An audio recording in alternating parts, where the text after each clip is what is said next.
Today we're reading Mr. Putter and Tabby, Stir the Soup.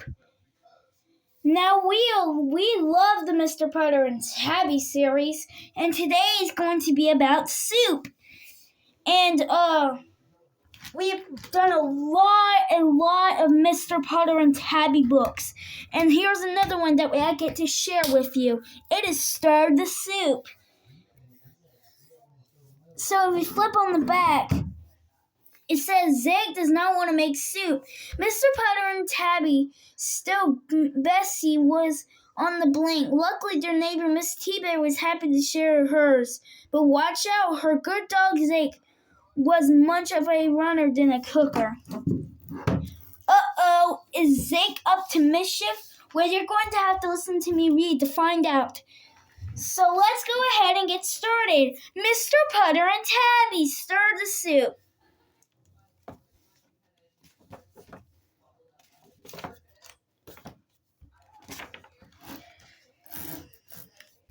Mr. Putter and Tabby, stir the soup.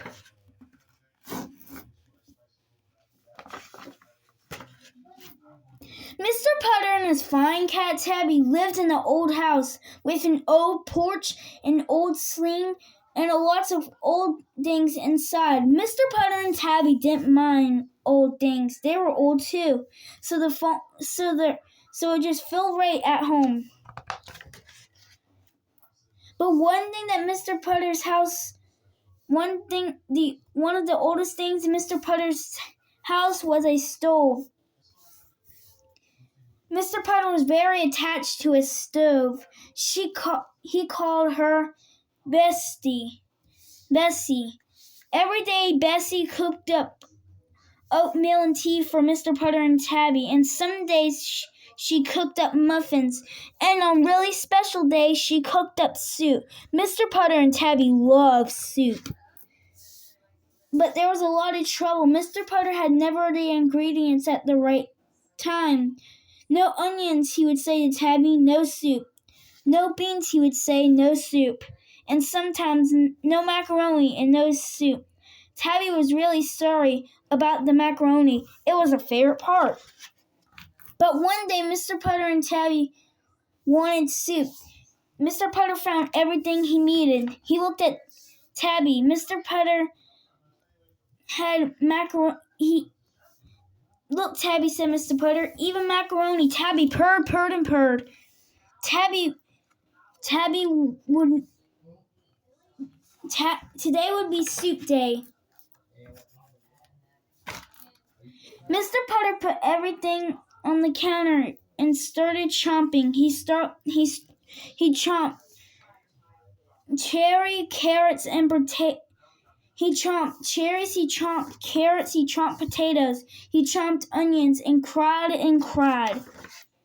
Tabby was worried and rubbed on his legs. Don't worry, Tabby, said Mr. Putter. It's just onions. He smiled and gave her a pet. Tabby felt much better. Mr. Putter dumped all of the chop into a big pot of water. They turned on the stone to let them cook, but nothing happened. Bessie didn't warm up. She just sit there. She didn't warm up a little. She was just there, cold and quiet. Oh no, said Mr. Putter. Bassett won't blink. What do we do now? Mr. Putter looked at Tabby. Tabby looked at Mr. Putter. They both looked at Miss T-Berry's house through the window. Said Mr. Putter. Miss T-Berry was Mr. Putter's friend, and her good dog Zake was Tabby's friend. They both liked being neighbors, and Miss T-Berry loved to cook. Maybe Miss T-Berry would help us make some soup, said Mr. Putter. He phoned her up. Miss T-Berry, said Mr. Putter. Bessie blinked, and I'm trying to bake soup. Oh dear, said Miss T-Berry. May Tabby and I make soup at your house? Asked Mr. Putter. Well, said Miss T-Berry, I'm getting stuck with the girls. Miss T-Berry enjoyed odd things. Can we make soup? Can you make soup with Zake in the house? She asked. Of course, said Mr. Potter. He'll be good, said Miss T-Berry. Of course, said Mr. Potter. He'll be nice, said Miss T-Berry. Of course, he said Mr. Potter.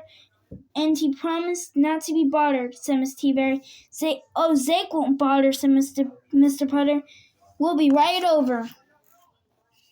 Mr. Potter and Tabby carried their soup over to Miss T-Berry's house. They met Zake at the door with a leash. No walks, Zake, said Mr. Potter.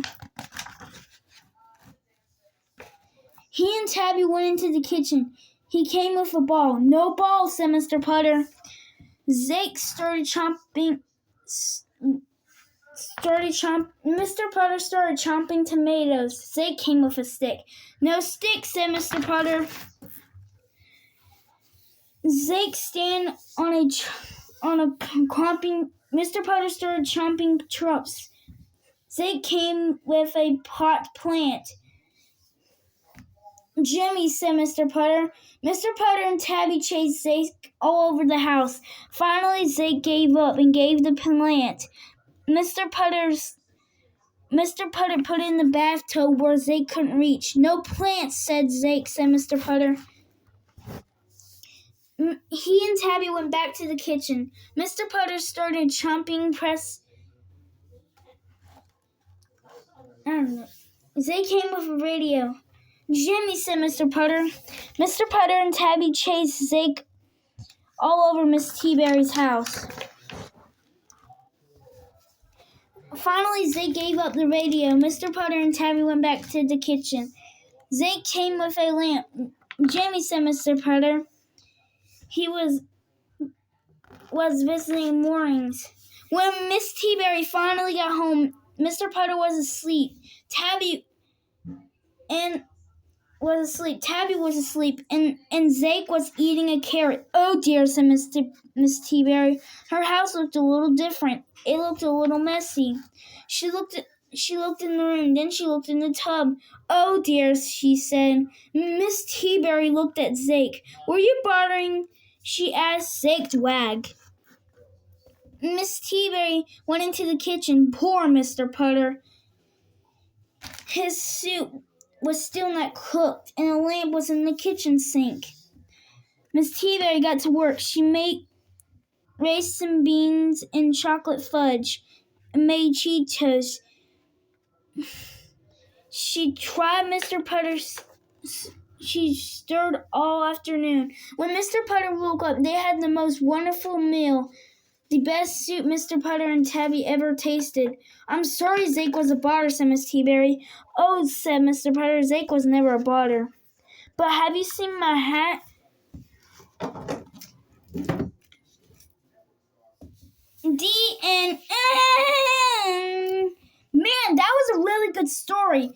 It looks like Zake was up to mischief. But Miss T-Berry was not mad at Mr. Potter. And that's how this story ends. So thank you for watching this video. If you want to see more, I guess subscribe. Thanks for watching. Meow meow.